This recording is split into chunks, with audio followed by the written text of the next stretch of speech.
ये भी लोगों में अंदर एक उत्सुकता है जानने की कि ये जो बीएलए है जिसने इतना बड़ा हमला किया, ट्रेन ही हाईजैक कर ली, और जी, उनके वो दावा करते हैं कि उन्होंने 90 लोग मारे, फौजी मार दिए पाकिस्तान के। 18 तो पाकिस्तान मानता है कि उस ट्रेन हमले में उसके फौजी मरे थे।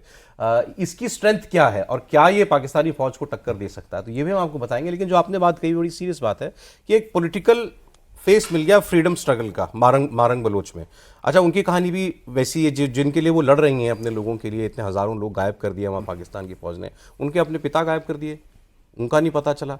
उनके भाई को उठा लिया था, मैं भी पढ़ रहा था, फिर उन्होंने बहुत एजिटेशन किया, बहुत प्रदर्शन किए, तो एक साल के बाद जा करके उनके भाई को शायद वापस लौटाया था। तो ये तो वहाँ आम बात है बलूचिस्तान के अंदर।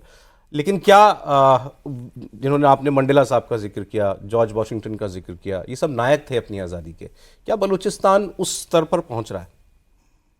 देखिए, वो तो पता नहीं, लेकिन एक बात हम लोगों को समझनी चाहिए कि पाकिस्तान का जन्म ही कहें जिसको मैन्युफैक्चरिंग डिफेक्ट के साथ हुआ, कभी कोहेसिव नेशन के रूप में वो रहा ही नहीं।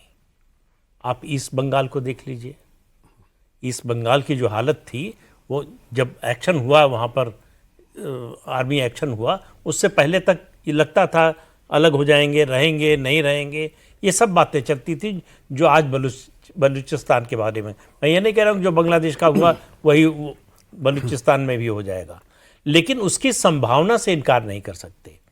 सवाल यह है कि एक वाक्य आपने इस्तेमाल किया कि भाई पाकिस्तान एक देश आखिर है, उसके पास एक सेना है, लेकिन उल्टा कहा जाता है कि एक सेना है जिसके पास एक देश है। तो वहां सेना पर भरोसा नहीं है। अभी 2 साल हुआ या 3 साल हुआ जब फौजियों के घर पर हमला किया था आम लोगों ने।